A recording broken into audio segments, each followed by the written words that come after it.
हम इस समय प्रयागराज के गऊ घाट आश्रम में हैं, जहां पर हमारे साथ महंत जयराम दास जी हैं, जो कि फलाहारी बाबा नाम से भी जाने जाते हैं, सीताराम बाबा के नाम से भी जाने जाते हैं। 33 साल से 1991 से यहाँ पर सीताराम का जाप चल रहा है, अनवरत चल रहा है। 24 घंटे यहाँ पर सीताराम का जाप होता है। 365 भक्तों की सूची है।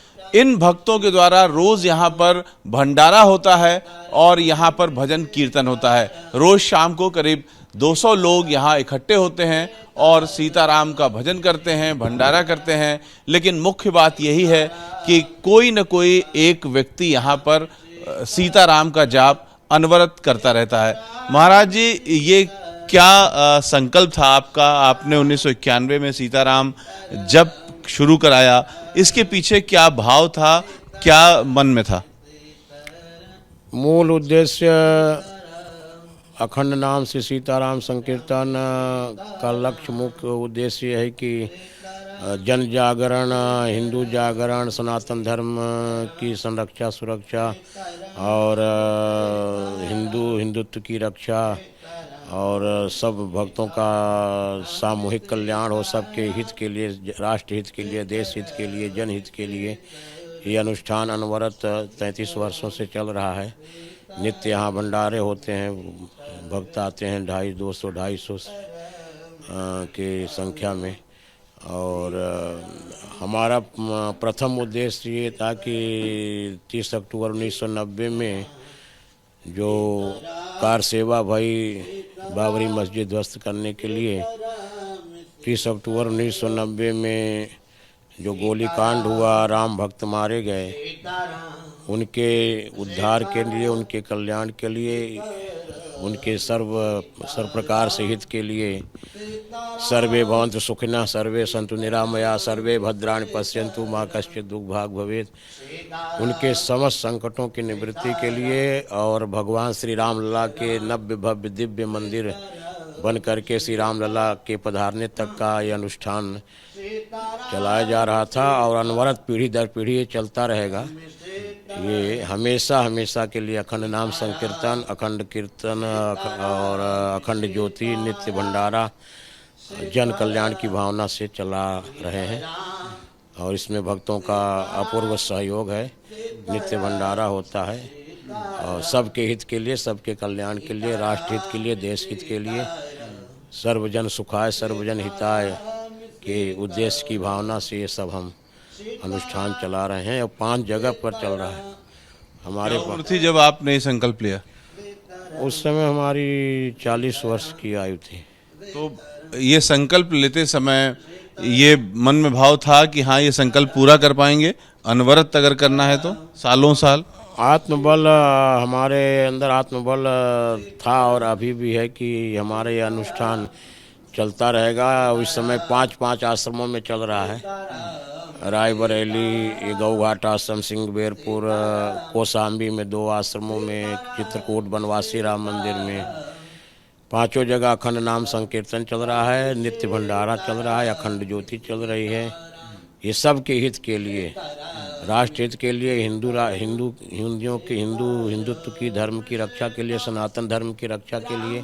जब आप हिंदू धर्म के लिए कहते हैं तो क्या गैर धर्म के लिए मन में द्वेष भी होता है? नहीं नहीं, कोई द्वेष नहीं। हम संतों के लिए समभाव है। हम सब संत सबका हित, सबका कल्याण चाहते हैं। वो किसी धर्म का हो, किसी पंथ का हो, किसी संप्रदाय का हो, हम साधु संत सबके हित के लिए काम करते हैं। राष्ट्र का हित हो, देश का हित हो और राष्ट्र में जो भी रह रहे हैं नागरिकों का सबका हित हो। कोई हमारे प्रति भेदभाव की स्थिति नहीं है, कोई हम भेदभाव नहीं करते हैं। हम सबके लिए, सबके कल्याण के लिए कार्य कर रहे हैं। स्थान की कोई खास वजह थी इस स्थान को चुनने की? हाँ, ये श्रृंगी ऋषि की तपोभूमि है। श्रृंगी ऋषि महाराज जिनके नाम से सिंहबेरपुर धाम है, ये श्रृंगी ऋषि के तपोभूमि है। आप देख रहे हैं कितना दिव्य स्थल है, रमणीक स्थल है। भगवती भागीरथी गंगा प्रवाहित हो रही है, नित्य अखंड और अखंड नाम संकीर्तन चल रहा है। तो ये तपोभूमि श्रृंगी ऋषि महाराज विभांडक ऋषि की तपोभूमि है और श्रृंगी ऋषि महाराज की त्रेता में यह गौशाला भी रही है। अभी भी यहाँ 150 गौएं रहती हैं यहीं पे। हाँ, गौशाला है और सुबह से शाम तक गौएं चरती हैं, शाम को गौशाला में आती हैं। और ये परंपरा, गौशाला की परंपरा श्रृंगी ऋषि महाराज के समय से ही चली आ रही है गौपालन का। इसलिए इसका नाम, पौराणिक नाम गौघाट है। गौघाट आश्रम सीताराम आश्रम। यहाँ पुरानी गुफा भी है। पुरानी प्राचीन श्रृंगी ऋषि की गुफा भी है, जिसको आप लोगों ने देखा है अभी। तो अखंड ज्योति। जब आप यहाँ आए तब यहाँ पर कोई उस गुफा की रक्षा कर रहा था, यहाँ इस आश्रम में था? हमारे पूर्व यहाँ गंगा स्वरूप श्री गंगा स्वरूप दास जी महाराज थे। गंगा स्वरूप ब्रह्मचारी जी महाराज यहाँ की व्यवस्था देखते थे। उनसे भी बहुत सब भक्त जुड़े हुए थे। उनके पहले पहलवान स्वामी जी थे। तो ये परंपरागत आश्रम है, विरक्त संतों के परंपरागत आश्रम है। यहाँ हमेशा विरक्त संत निवास किए और जन कल्याण की भावना से सारे कार्य किए जाते हैं। किसी धर्म संप्रदाय को लेकर के नहीं, सबके हित के लिए, सबके कल्याण के लिए, सबके उत्थान के लिए, सबके विकास। ये श्रृंगी ऋषि का जो कथा है वो क्या है? ये आश्रम किस तरह से पौराणिक काल की है?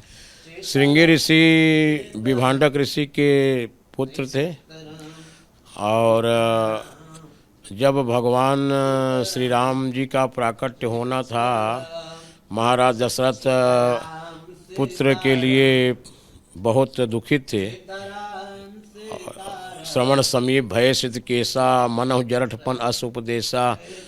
तो गुरु वशिष्ठ जी के पास महाराज दशरथ, चक्रवर्ती महाराज दशरथ गुरु वशिष्ठ जी के पास गए और अपनी वेदनाएं सुनाई कि इतना बड़ा अखंड चक्रवर्ती राज्य एक संतान के बिना सब सूना है। अपना दुख, अपनी वेदना प्रकट किए तो गुरु वशिष्ठ जी महाराज ने, जो गुरु वशिष्ठ कुलपूज्य रघुवंशियों के कुलपूज्य हैं, परंपरागत गुरु हैं, उन्होंने श्रृंगी ऋषि की ओर इशारा किया कि श्रृंगी ऋषि महाराज ही एक ऐसे तपोनिष्ठ तपस्वी संत हैं जिनके द्वारा श्री अवध में पुत्रेष्टि यज्ञ हो और भगवान 4 अंशों के सहित तुमको प्राप्त होंगे पुत्र के रूप में, राम लक्ष्मण भरत शत्रुघ्न। तो महाराज दशरथ चक्रवर्ती नरेश महाराज दशरथ अवध से पैदल ही खाली पांव, बिगर जूता के, बगैर संसाधन के, बिना रथ के, बिना साजबाज मंत्रियों के बिना महाराज दशरथ केवल एक मंत्री सुमंत जी को लेकर के यहाँ सिंगवेरपुर पधारे और महाराज श्रृंगी ऋषि के चरणों में साष्टांग प्रणाम किया। उन अन्य विनय प्रार्थना किया कि महाराज आपके द्वारा ही मेरे यहाँ पुत्र का प्रादुर्भाव होगा, पुत्रेष्टि यज्ञ आपके द्वारा हो और राम लक्ष्मण भरत शत्रुघ्न आपके ही तपस्या के प्रभाव से, पुत्रेष्टि यज्ञ से मेरे 4 पुत्र उत्पन्न होंगे। ऐसा गुरु वशिष्ठ जी ने हमको मार्गदर्शन किया, इसलिए मैं आपकी शरण में आया हूँ। महाराज दशरथ ने श्रृंगी ऋषि महाराज को यहाँ से अवध ले गए और श्री श्रृंगी ऋषि महाराज ने पुत्रेष्टि यज्ञ कराई और महाराज दशरथ चक्रवर्ती महाराज दशरथ को 4 पुत्र रत्न प्राप्त हुए, श्री राम लक्ष्मण भरत शत्रुघ्न। इनके माध्यम से इस धराधाम के असुरों का संहार हुआ, धर्म की स्थापना हुआ। शास्त्र कहता है यदा यदा ही धर्मस्य ग्लानिर्भवति भारत अभ्युत्थानम अधर्मस्य तदात्मानं सृजाम्यहम् परित्राणाय साधूनां विनाशाय च दुष्कृतां धर्म संस्थापनार्थाय संभवामि युगे युगे।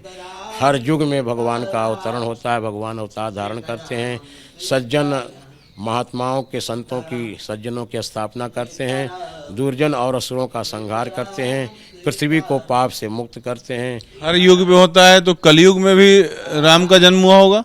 कलयुग में कल की अवतार 4,32,000 वर्ष कलयुग की आयु है। इसकी दूना आयु द्वापर की है 8,64,000, 8,64,000 का दूना त्रेता की आयु है, उसका दूना सतयुग की आयु है। तो कम से कम आयु वाला एक कलयुग है 4,32,000 वर्ष जिसकी आयु है, और 6,000 वर्ष कलयुग का समय बीता है।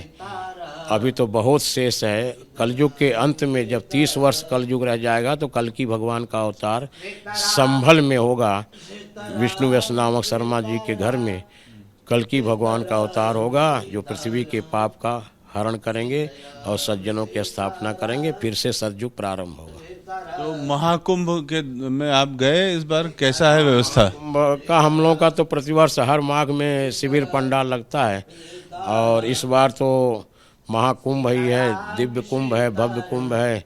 माननीय श्री योगी जी महाराज मुख्यमंत्री उत्तर प्रदेश, माननीय श्री मोदी जी के द्वारा भव्य कुंभ की व्यवस्था बड़ी दिव्य की जा रही है।